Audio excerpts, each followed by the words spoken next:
Hello, everyone, and thank you for joining us today. My name is Natalie Boyum, and I am the president and founder of the Defeating Epilepsy Foundation.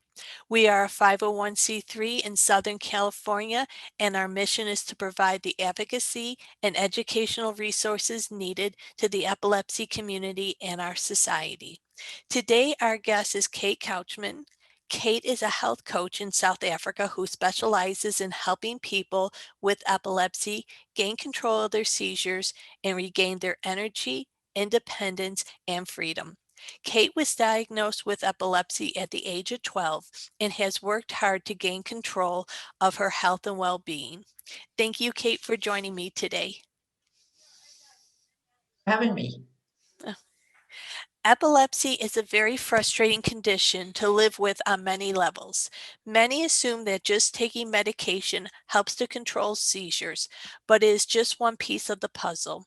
Focusing on emotional and mental well-being is just as important. Nutrition also plays an important role.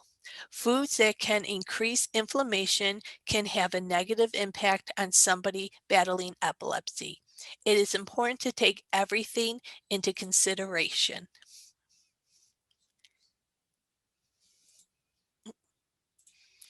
Okay.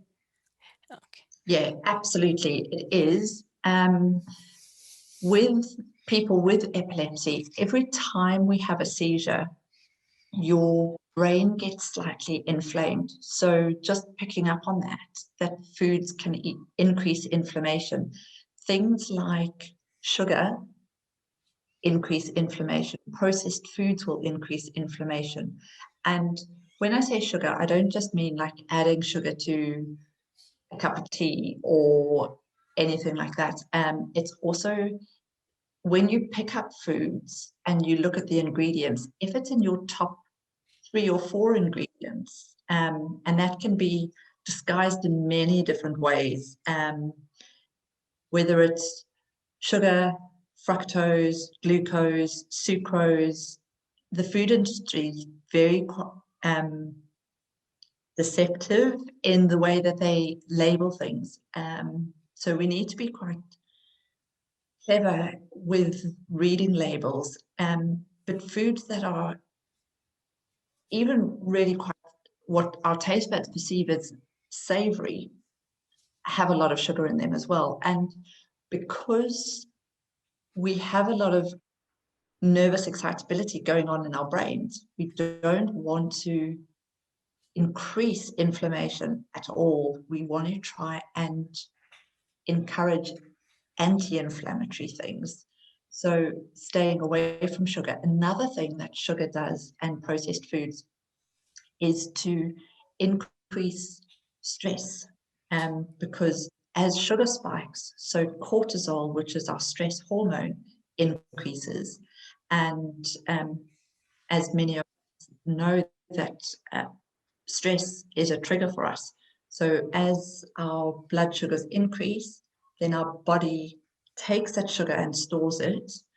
And so then we have a bit of a slump. And so we often feel tired if we've had too much sugar. So we go on a bit of a downer and then we go, oh, I'm exhausted. Let me have something to pick me up again. And those ups and downs cause a lot of stress for our bodies. And even if it is just on a hormonal level, it can be enough of a trigger for our bodies. And so having a stable blood sugar is very important for people with epilepsy.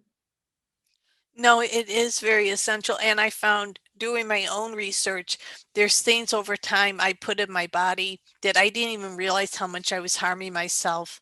I used to drink coffee all the time, and it was the same thing you were just describing. I felt exhausted because I have insomnia. I'd have to get up for work in the morning, and the first thing I thought was, okay, I need a cup of coffee to start my day. And I didn't realize that coffee actually increases your cortisol levels. And they say if you have a hormone imbalance, it's something you should avoid. So now I just do my best to drink water, but I never thought of, something as simple as a cup of coffee could have a negative impact on me. Absolutely. And another reason why coffee has a negative impact is because it speeds up your metabolism. So a lot of diet things will have caffeine, and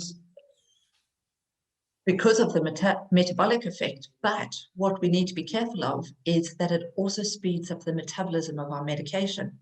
So what should last for 12 hours in our system, if we're drinking a fair amount of caffeine or more than what our bodies are used to, suddenly our meds aren't lasting as long as what they should be.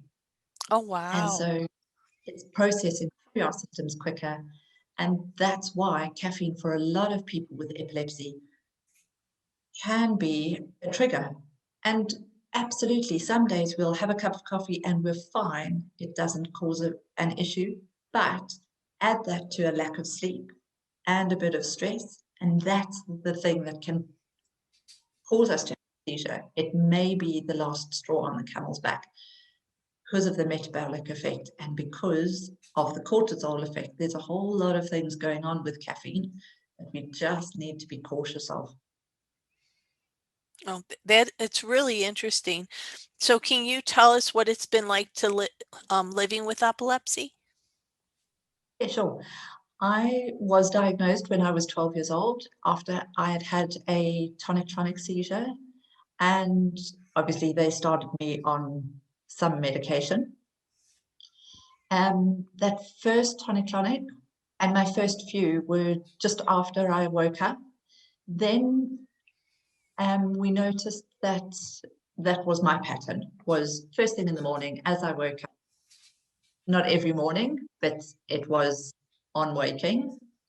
And so I felt quite safe that I was at home, often in my bed or in the shower, and not really putting myself at risk, as in always at home. Then, as I got a little bit older, I realized that my menstrual cycle started playing a part. And then I noticed that it was around people's birthdays as well. And people look at me strangely when I say that, because they say, but that's not necessarily a stressful event, but excitement, although it's a positive thing, it is a form of stress. And my body doesn't respond well to stress. So I needed to look at this, and I went to my neuro. I had a few neuros as I grew up and as we changed areas.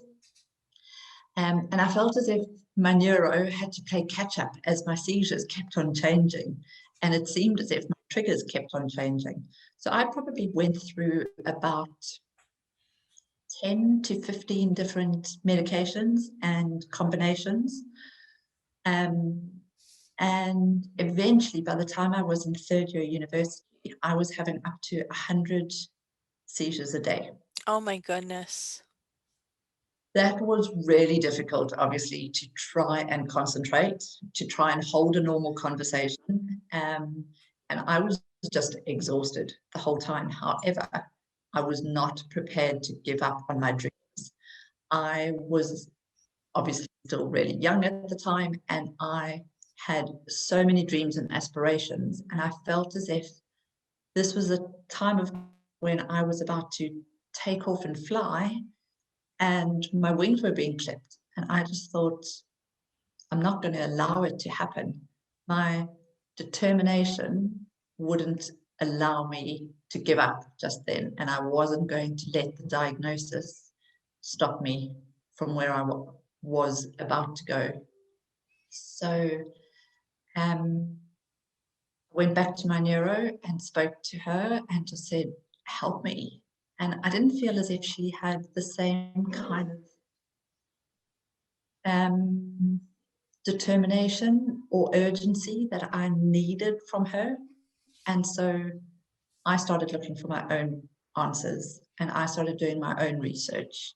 And that's what turned me to go to study myself, to become a homeopath, to do nutrition, and to go into health coaching, so that I had alternates and I could be responsible for my own health.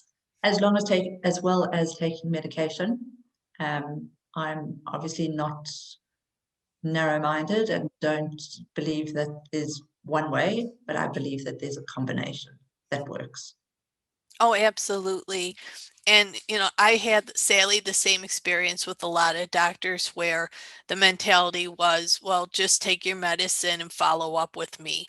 And the frustration I had with one doctor when I was living in Buffalo was, my seizures weren't out of control, but having real bad migraines, I couldn't, I miss a day of school or miss a day of work, and trying to stay gainfully employed and look like a reliable employee was very difficult, because if I had a migraine or certain situations, I knew they can trigger a seizure, and I obviously didn't want to have a seizure on the job. And he just finally got frustrated with me. He's like, well, then just go on disability. And I said, no, I don't want to go on disability. It's like, why would I sit home and feel sorry for myself? I mean, if I had been in a situation like you, having up to 100 seizures a day, oh yeah, then I can see it would be out of my hands. But I thought to myself, there's got to, it was just one little thing that had to be missing. And I was lucky and found another doctor who supported me. But I think there are a lot of situations where, you know, I think doctors don't know enough about it. And I think that's why they really don't advise on it. I've met not any physicians, but dentists my husband works with. And when I said the word homeopathic, they're like, we don't talk about that kind of stuff in our profession. And I'm said, why can't homeopathic and allopathic, medicine, why can't you guys come to a middle ground? And they just didn't know what to say. It was that engraved that this is the one system you follow and that's the end of it. And I understand completely. They've taken their amount of time to study their area of speciality, and they are specialists in what they know, which is absolutely perfect. But sometimes I think they forget that they've got a patient in front of them who's a person with feelings and emotions, and it's not a matter of here's a pill, how are your symptoms? It's how do you feel and what's going on for you? The fact that I was listening to a podcast the other day, and they were saying 60% of people 60% of people with epilepsy say that their seizures are triggered by stress, and 88% of them who actively manage their stress notice a decline in seizures. However, doctors don't acknowledge that stress management plays a part. And you just think, if 88% of people with epilepsy notice that stress management plays such a big part, how can doctors not notice? Oh, But absolutely. they specializing in their part, and they saying, here's the meds. If they say, let's do stress management, it's going to confuse the issue of whether the meds are working or not. So they've only got their allocated time slot, and that's it. So they've got so much pressure coming from the hospitals. And so I respect them as well, but there needs to be a space where the patients are heard and they can discuss all their fears and all their anxieties and what's going on for them, so that they can have a solution to how to manage the situation that they're in. Oh, and the thing is, here in the States, it's a very much the same system. I mean, I've been very blessed to talk to a number of physicians since I've started advocating, and one let me know, she said, we feel frustrated, but we're on the clock. We have so much time to see the patient, make a diagnosis or follow up, refill a prescription, try to help them make a little goals, and then we got to move on to the next person. She said, if we really sat down and did everything that, we feel we should, she's like, there's not enough time in the day, not with the way the system is set up. And then I've heard from in the United Kingdom, I talked to an epilepsy nurse there. And she goes, yes, you only see the doctor maybe 15 minutes. She goes, but in England, she goes, then you would come see me. And I would answer any questions about the medicine, any concerns you have. She goes, you could easily spend 30 to 60 minutes with me. And she goes, that's where the difference is. She goes, the fact that people can come over to me and vent and we work out a plan. She goes, then I take it back to the doctor. She said, it really is. The doctors are just under so much pressure to, get it done, get it right, and move on to the next person. Yeah. I, I was in the, I didn't have the privilege of an epilepsy nurse, but Yeah. that's great that they've got that. Yeah, I've never I had one either here in the States. That is super that they've got that though, and It I think is. to me it's really important to have support. Oh, absolutely. Can you tell our supporters today more about your work and how you are helping individuals who are battling epilepsy? Yeah, absolutely. The reason why I started was stemmed from when I was at my really low point and when I didn't feel heard and I didn't feel understood, and when I was so desperate and I felt alone and I needed solutions. Um, I don't want people to feel like that. And I don't want people to feel as if they're stuck and they're struggling. So it took me probably 15 years or so to find something that worked. Um, and so I've put together a program that I know is foolproof, that does work. And I want to be there for people to help them to move forward so that they can gain control of their seizures. They can be free from anxiety so that they can live their lives with energy, clarity, and confidence. I think that's awesome because it is something that people with epilepsy truly need. And I mean, it's not just so much even having the seizures, but like you said, the mental impact it has on us with anxiety and depression. I recently did an article and a video on PTSD and epilepsy. I'm going to be releasing it later this weekend.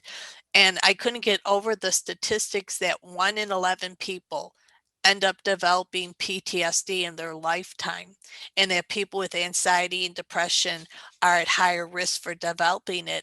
And I think of how much anxiety and depression affect people with epilepsy and how easily we could fall into that trap, me being one of them. I never thought of it until I really started researching the effect it was having on me so I could help others. Absolutely. I think, anxiety or stress or they say stress can so often be from a feeling of a lack of emotional control. And my seizure started 2 years, almost to the day after my dad died.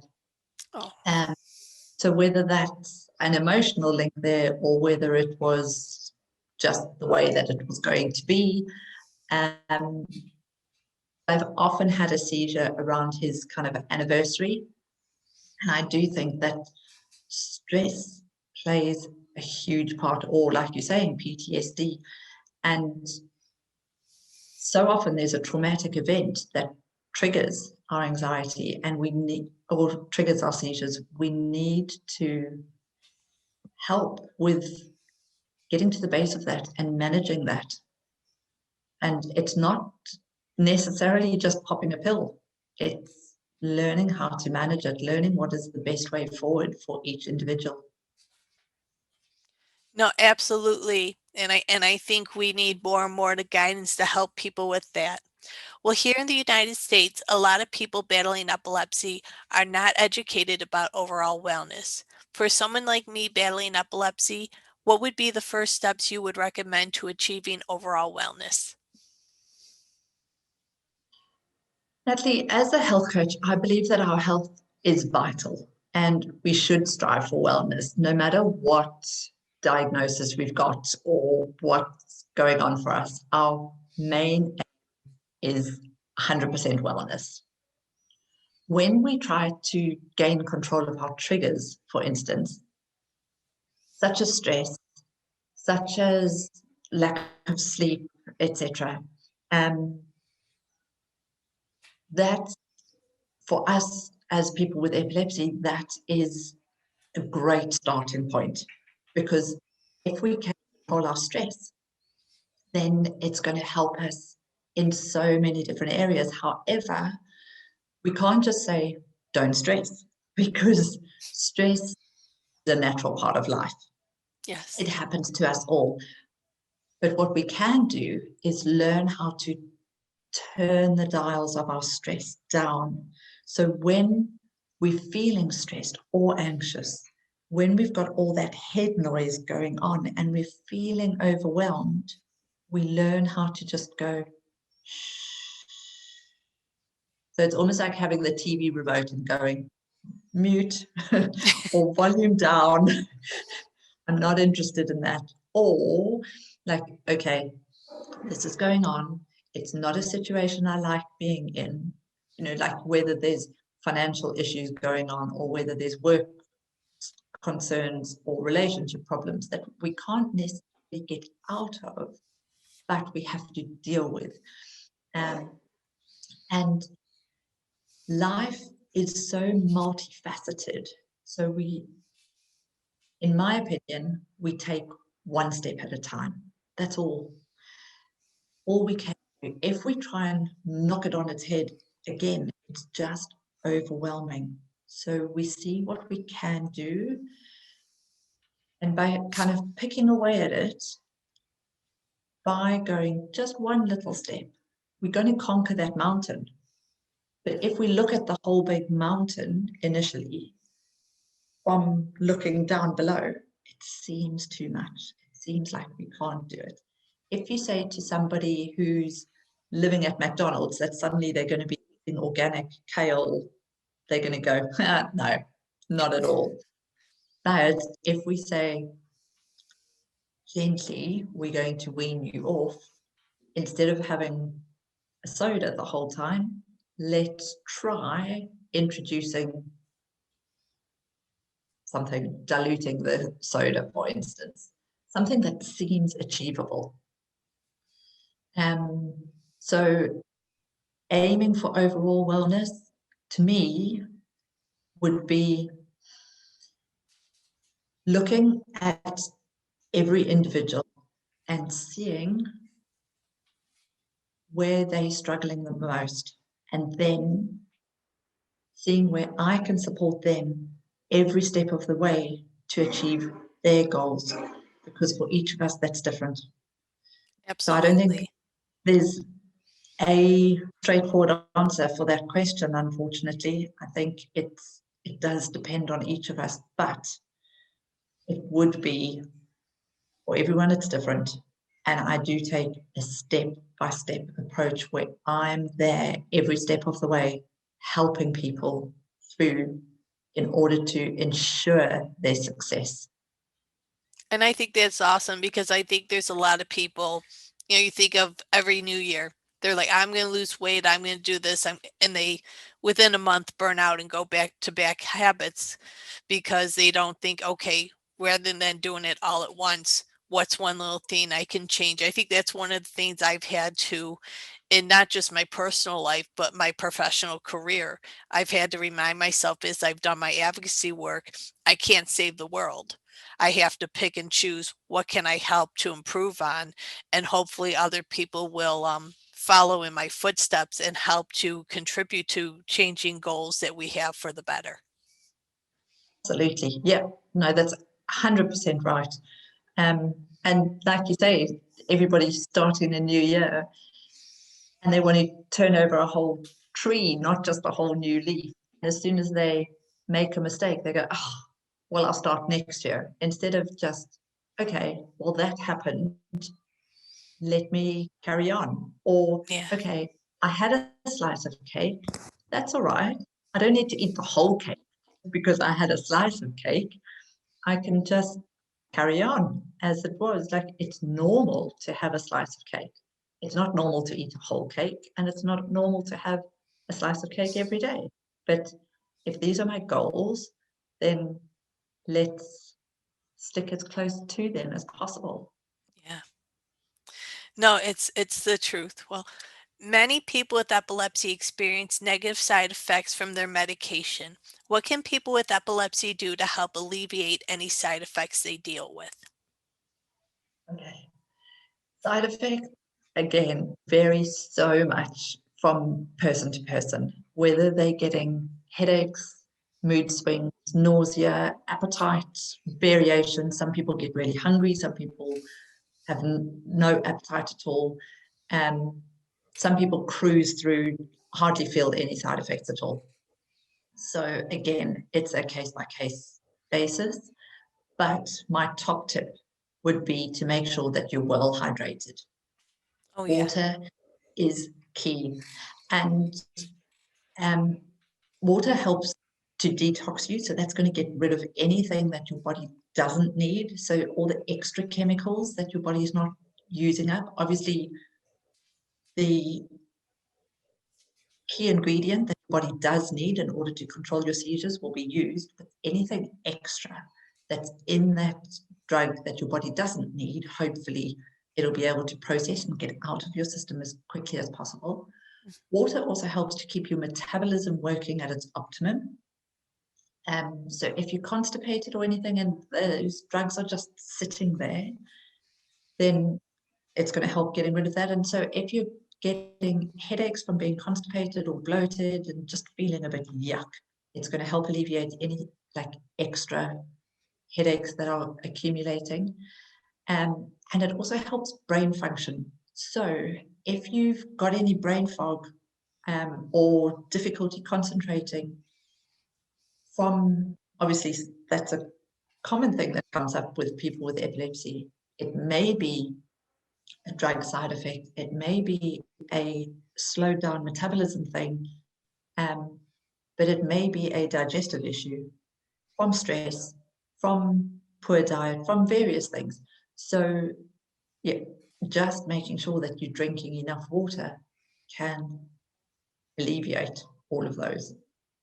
Over and above that, any other side effects, I would look at it on a case-by-case basis and see how we can alter it. Obviously, diet plays a big part. Exercise may play a big part. Depends on what's going on as to how we would approach that. No, and that makes perfect sense because even though I've been dealing with epilepsy for 40 years, I've just found along the way, I'm learning so and such so much more. What kind of seizures it is, depending what kind area of the brain it affects, what medicines you're on.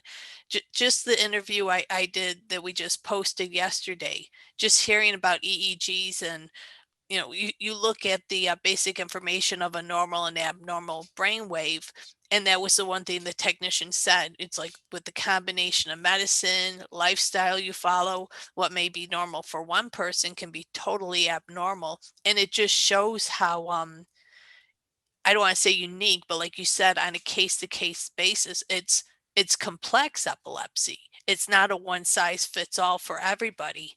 And I think that's probably one of the most frustrating things for both the doctor and patient.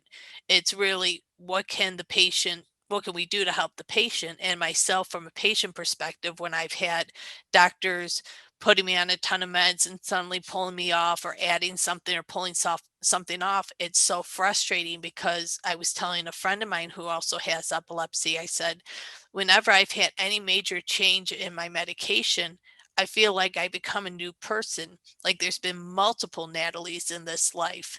And I don't think people really understand the effects medication do have on not just people with epilepsy, but people in general who are battling chronic illness. Yeah, absolutely. And I mean, from that perspective, we need to really feel for the neurologists and for our doctors because, you take someone who's got, or you take 20 people who have the same type of epilepsy, and they all respond so completely different to a certain medication, or to different protocols. So from their perspective, things are difficult So you can understand why they're not then going into lifestyle plans. Well, they are just going, right, here's your meds. Let's hope it's going to work for you. Yeah. Are there any side effects? Okay, good. Oh, well, let's hope and pray that it works and Yeah. continues to work, because it is difficult from their perspective. Oh, it is. I mean, it took over 20 years for me just to get my seizures controlled. And then when I had COVID this year, when I was having post-COVID symptoms, I won't lie, I was so scared my medicine was stopping to work and that I'd be starting from square one.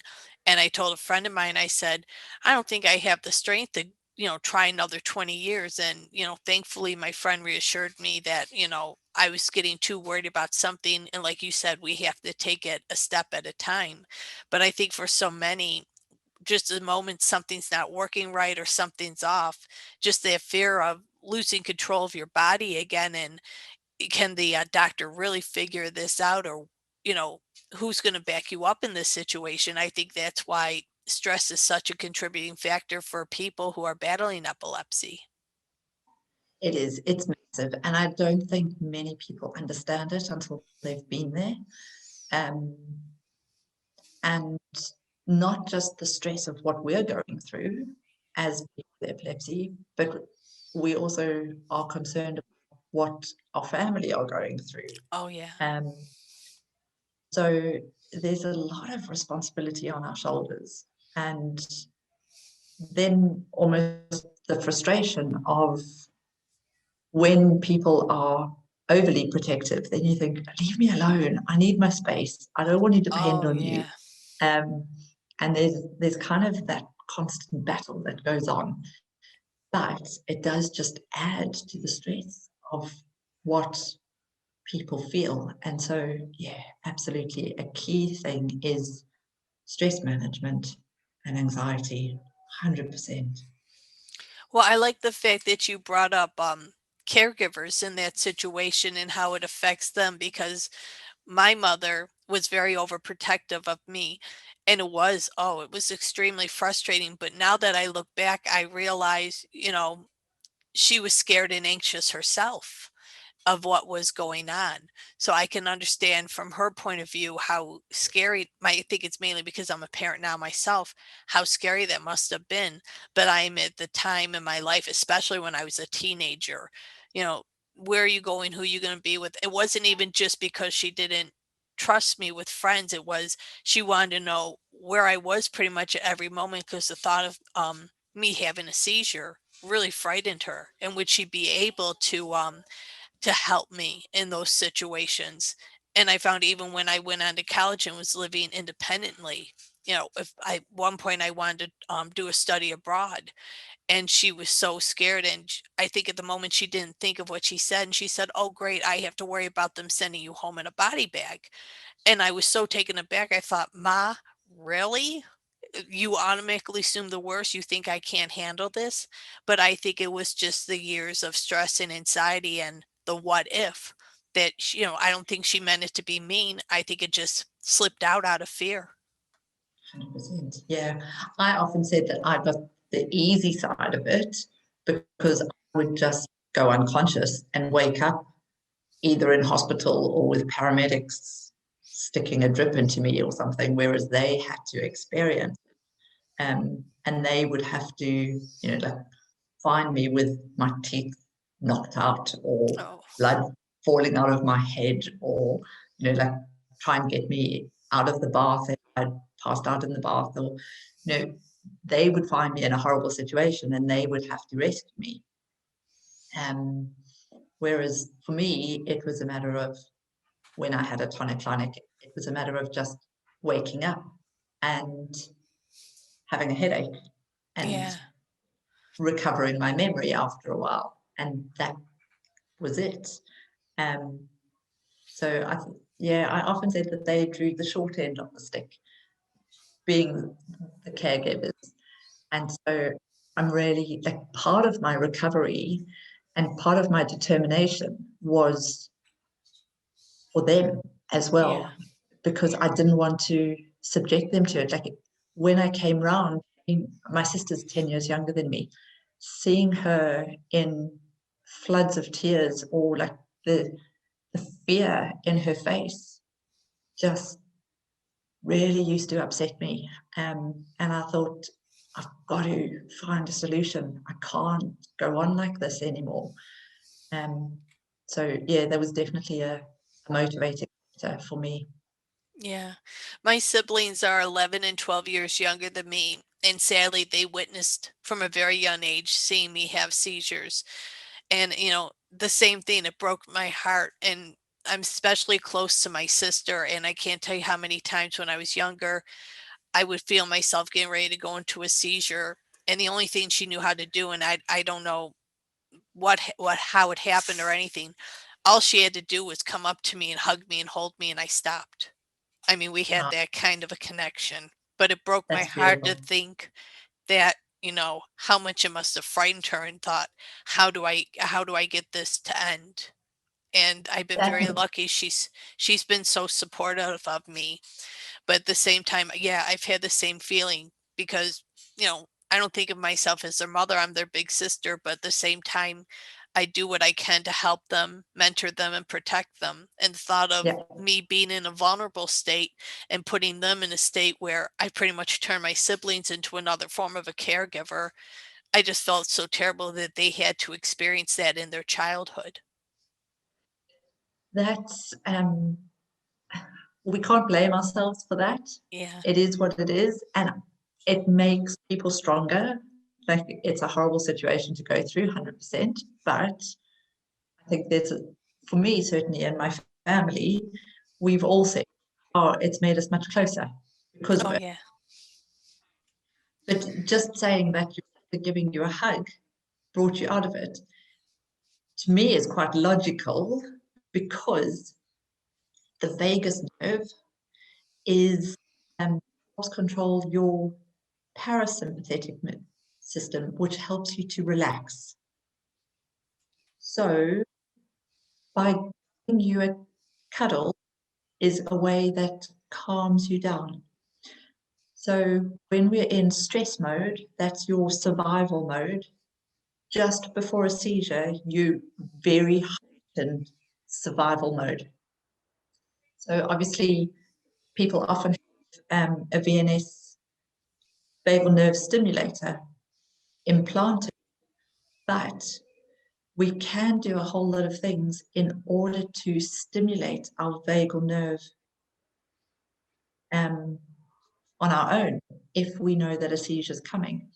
And something like a cuddle is one of the things that's suggested. Oh, So wow. your sister obviously just intuitively, obviously she didn't know that she was helping your vagal nerve or the parasympathetic nervous system, but that's from a neurological perspective, that's what was going on, is that she was helping to calm the whole nervous system down so that it didn't trigger I into a never full-blown thought seizure. I never thought of the vagus nerve connecting to that. That is so interesting. I love when I Mm. learn something new every time I talk to people. That is so neat. I never thought of the vagus nerve being connected to the parasympathetic, and that is another resource for relieving and the anxiety and stress to prevent a seizure. No, there's so many. I mean, lots of people will get their heart starts racing, they feel nauseous, like auras. Mhm. They Those are two of the major areas that they feel it, and that's all vagal nerve related, because your vagal nerve goes from your brain um, down the throat into your heart, into your tummy, and so there's that's another whole discussion. Um, but something that I do teach is how to control the relaxation of the vagal nerve. Oh, that is neat. I would love to Yeah, learn I would love to learn about that, or have you come back another time and just talk about that. That is really interesting because I think for our supporters who follow our channel, who are subscribed, that is something I think they would love to learn about and see how they can use it to their benefit. yeah, absolutely. It's brilliant. And I mean, obviously, some people need a VNS and then it's permanently implanted. and it stimulates the vagal nerve. But some people, these are for drug-resistant people with epilepsy. But some of us who have an aura and can do it on our own, or when we are just feeling stressed and we think, okay, let's calm our stress levels down, then there's various things that we can do just to go and bring it down. It's beautiful. Yeah. It really is. Is there a specific meal plan you have individuals with epilepsy follow? Many people follow the keto diet for seizure control. I don't follow any specific one, but I lean towards a Mediterranean or the MIND diet to help with prevention of cognitive decline. What would you recommend for individuals with epilepsy? So the keto diet is fantastic for people who, again, can't be controlled with medication. It is incredibly strict if you're doing a proper keto for epilepsy. A lot of people think that they're doing keto and they just cut out a few carbs and add a bit of extra fat in, and because it's kind of hip to do keto diet at the moment, so it's trendy. Lots of people just adding in a bit more fat and they think that that's keto. However, I did do the keto diet when I went to 100 seizures. You weigh and measure everything. If your computer program says that today's diet is 16 grams of green pepper and you decide 20 grams, you need to put it in the computer and it readjusts your whole program Oh, for the day, your wow. whole daily intake.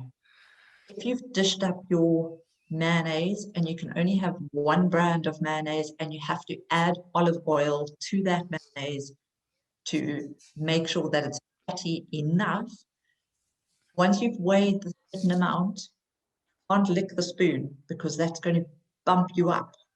You've got to limit the amount of water that you're drinking because that's going to disrupt the amount of ketones. So it is very difficult. However, for like 40% of people, you're going to get 90% of seizure control. Oh, nice.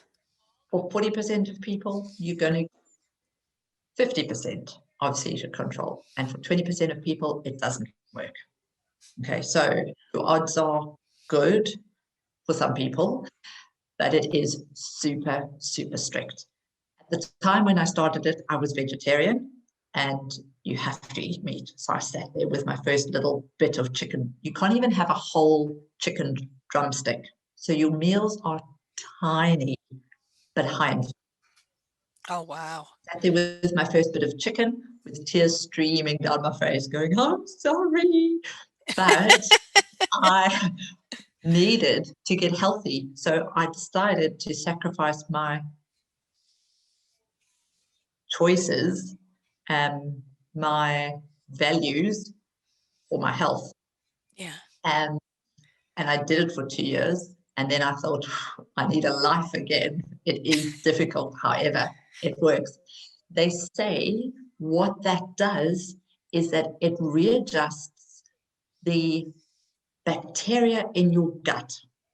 That's the way that it works. So a lot of people with epilepsy have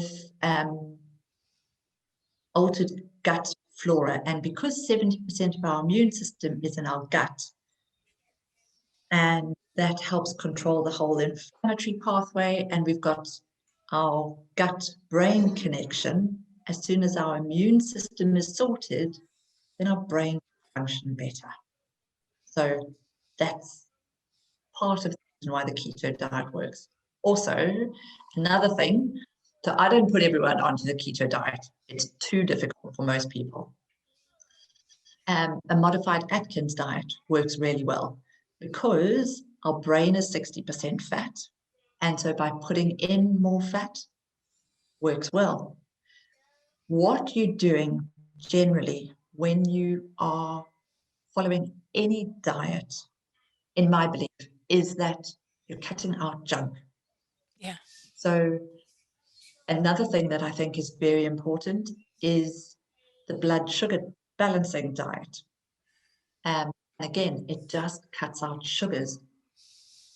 With the mind diet, I don't know if everybody knows what the mind diet is, but with the mind diet, you have daily green veg and other veg, you have berries, you have nuts, you use olive oil as your fat. Olive oil is fantastic to Oh, yeah. help decreasing inflammation and to help act as almost like a fertilizer or a breeding ground for the good bacteria in your tummy.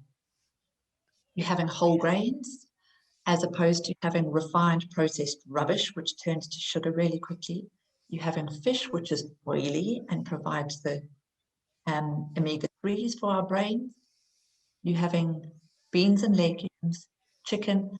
It suggests red wine. Now, here's a bit of a problem for people with epilepsy because alcohol can be an issue. However, we're getting something called resveratrol from red wine.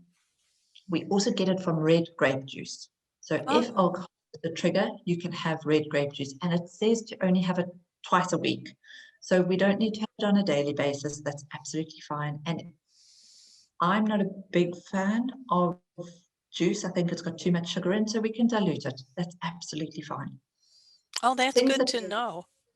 Yeah, things that we avoid on the mind diet are butter, cheese, red meat we can have up to 4 times a week, and then fried and processed food, sugar, sweets, and pastries, which, as far as I'm concerned, is pretty much following a healthy diet.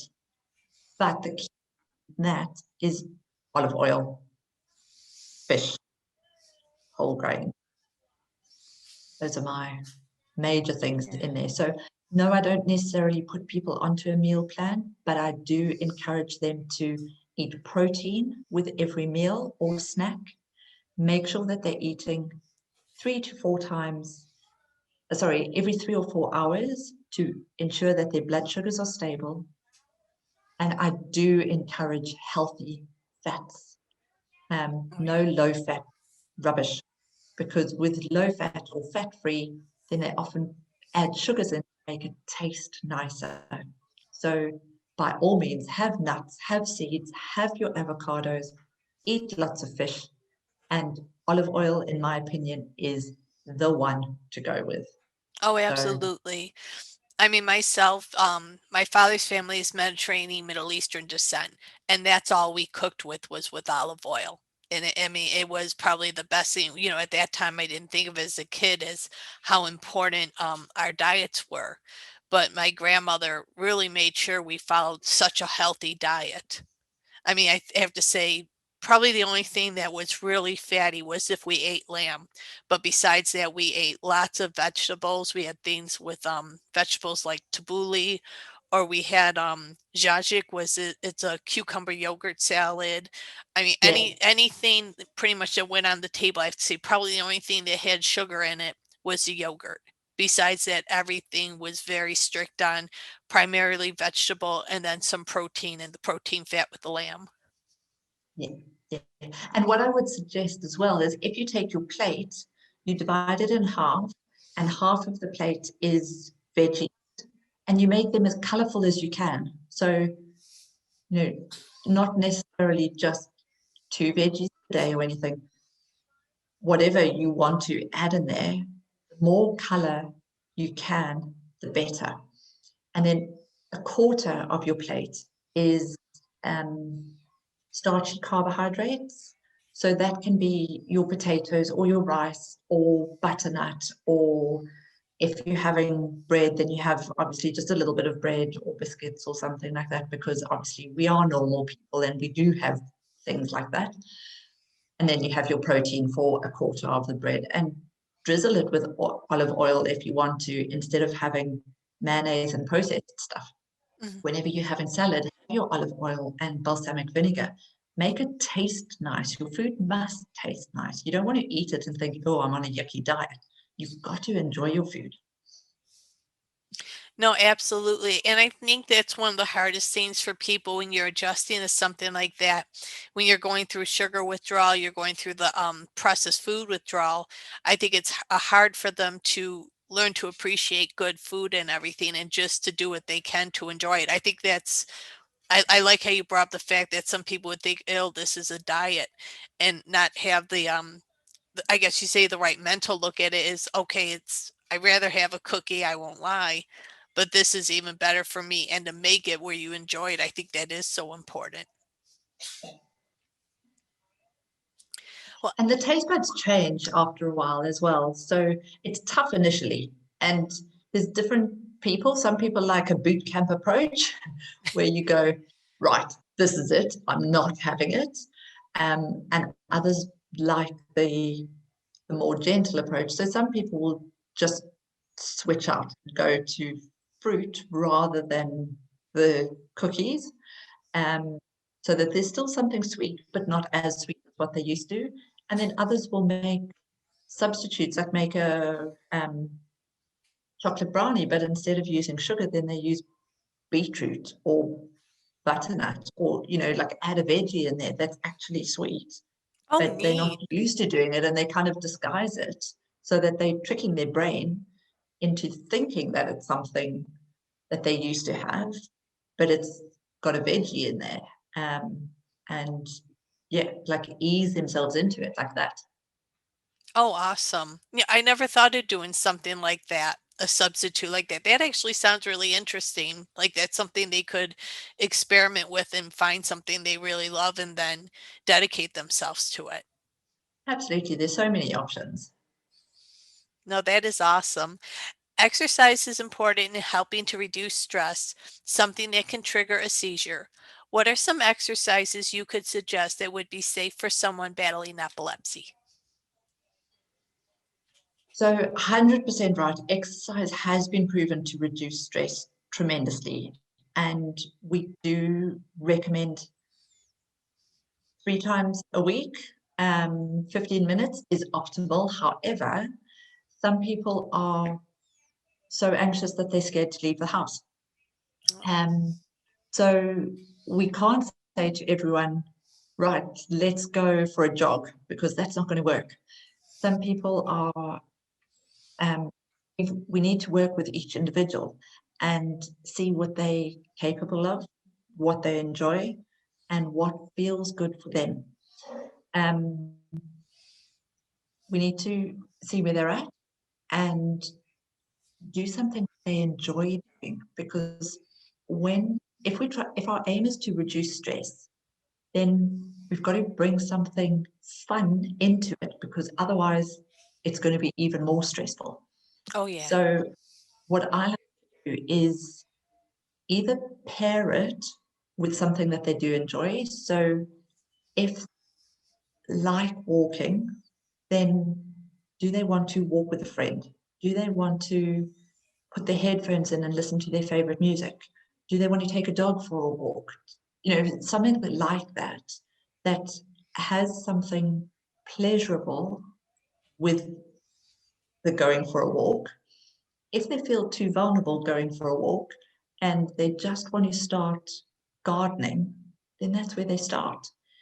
If something like yoga or Pilates is what they're comfortable with, then there's so many apps that they can do. If they're scared of leaving the house, um, then they can go on YouTube and watch something. Mhm. If they feel as if they need the motivation of joining a group, then the sky's the limit. There's so many different things that are available. So absolutely, exercise is vital, but I don't think that there's any prescriptive for people. I do think that it needs to, and it needs to be something that they can incorporate for the rest of their life, is what I would say, ideally, but it can change. So we aim initially for 3 times a week, 15 minutes, and then we step it up from there when they're ready. Yeah. No, I like that because it sounds very realistic, where some people would take a more aggressive approach. I like the fact that you're taking baby steps and just introducing them, and then when they're ready, upping their goals and setting realistic goals for themselves. I'm very type A, so I know when I have that little bit of independence to trust my gut and say I'm ready, rather than having someone say you just need to do it. I know I put myself at a greater chance of succeeding on it rather than just thinking, I guess you could say, I get overwhelmed and then want to give up. So I Yep. think that's really good that you work with clients, start simple and say when you're ready and you know you can do more, then bump it up and then do more and challenge yourself. And there So, will be people who don't want to bump it up, who are very comfortable just sitting there. But then we'll identify that and I'll give a little nudge, because I want the best for each person and I want them to achieve what they're capable of. So yes. it's comfortable being in a little zone, but we want to get to where we deserve to be. So although it's uncomfortable, potentially stepping out of that our little zone of comfort, um, in order to achieve what we're able to achieve, we've got to break free. We've got to push ourselves a little bit. So if I feel as if someone's not pushing to their maximum, then yeah, I will give a little nudge. No, but that's good because I think at times people need encouragement. Well, you might have answered this already, but this was one of the questions I had. I said, as a health coach, what plans do you put together for your clients to help them achieve their goals? So I believe in working together in order to overcome obstacles. I will hold people's hands and support them every step of the way so that they feel comfortable and confident and they don't default back to their regular behavior. Often, like you said, New Year, everybody decides to go on a diet, or you join up at the gym and you get a workout program and you go for a while and that's it. Um, but if you've got somebody holding your hand and that you're accountable to for a certain amount of time, it then becomes a healthy habit. And when you hit an obstacle, you don't give up or you don't go back to your regular behavior because you can discuss it and you can work through it so that this new lifestyle that you're trying to implement, that becomes your normal behavior Yeah. so that you can create the life that is free of anxiety and starts leading towards one that is full of energy and confidence. No, absolutely. Since following a plan, what changes have you seen in your life when it comes to battling epilepsy? Now on less than a quarter of the medication I was on. I haven't had any seizures in years. I've got my dream job where I'm truly living my dream life, helping other people with epilepsy to break free of their diagnosis and live their dreams as well. Oh, So that's I couldn't awesome. be happier. Yeah, That truly is. I'm so happy to hear that your seizures are controlled and that you can have your independence and fulfill your dreams and everything. I mean, I've been blessed to do the same, but I think really what drives me to want to educate the community and society is what you and I have experienced. I feel we should continue to work to make sure, if we can, just about everyone who has epilepsy has that experience or as close to it as they can have. 100%. Definitely. Well, myself as an advocate, I hope in time to see the healthcare system focus more on preventative care. I feel that if doctors help their patients put a plan together from the start, it can help to reduce long-term complications. What would you suggest to doctors to help their patients? I would love to see doctors working alongside people such as health coaches or counselors who actually take the time to listen to the concerns of people with epilepsy, helping them to understand their triggers better and helping them to realize that they are also in control of how their futures play out.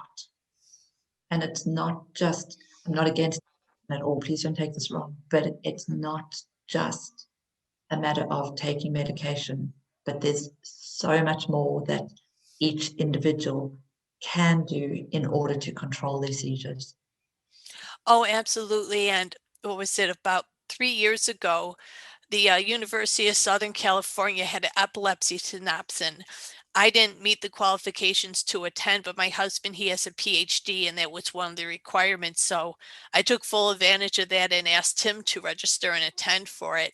And when he went and came back, he said, one of the things one of the presenters said was, we're just really starting to understand that getting people's seizures under control is just the first step. And there's so much more involved in achieving care for people with epilepsy rather than just, okay, it's under control, come see me in 6 months. And it really made me happy to hear a medical professional say that. And I hope in time, with the younger generation now going through medical school, that that same mentality that he displayed is going to be taught in the medical schools, because they hear it in one of the most sought out schools to attend here in our nation acknowledged it, yet you go to the doctors here and you don't hear the same thing. I hope it's something they realize now. They really have to start empathizing, not just in the classroom, but as these people go through the residency, teach them the proper habits on how to do this, so that if they go in and work in a hospital or have a private practice, they truly know how to apply that to their works, their talents, so that their patients can benefit from it. That would be amazing, be Yeah. absolutely incredible. Yeah. Oh, I hope to see it in time. Well, is there anything else you would like to share with our supporters today? I think my final comment would just be, please don't suffer alone. In fact, please know that you don't even need, there's people out there who do care. So many people care. If you're not involved with a support group, or if you feel as if anything that I said resonated for you and you'd like to go further, I'm more than happy to. Natalie's going to put my contact details down. Um, please know that there's so many people out there, there's so many solutions, and there is definitely a way forward so that you can gain control of those seizures and you can live the life that you dream of. So don't let your diagnosis take control. You definitely have every right to live the life that you've been dreaming of. Oh, absolutely. And for our followers, to let you know, Um, Dr. Kate is going to be sending me her information, and when we update our website, I will have her information up there with a bio and the services she offers and what she teaches when it comes to overall well-being. And if you're interested, we'll have her contact information there as well, so you can reach out, and anything she can do to help you, you'll be able to work together. So I want to just say that is all the time we have for today.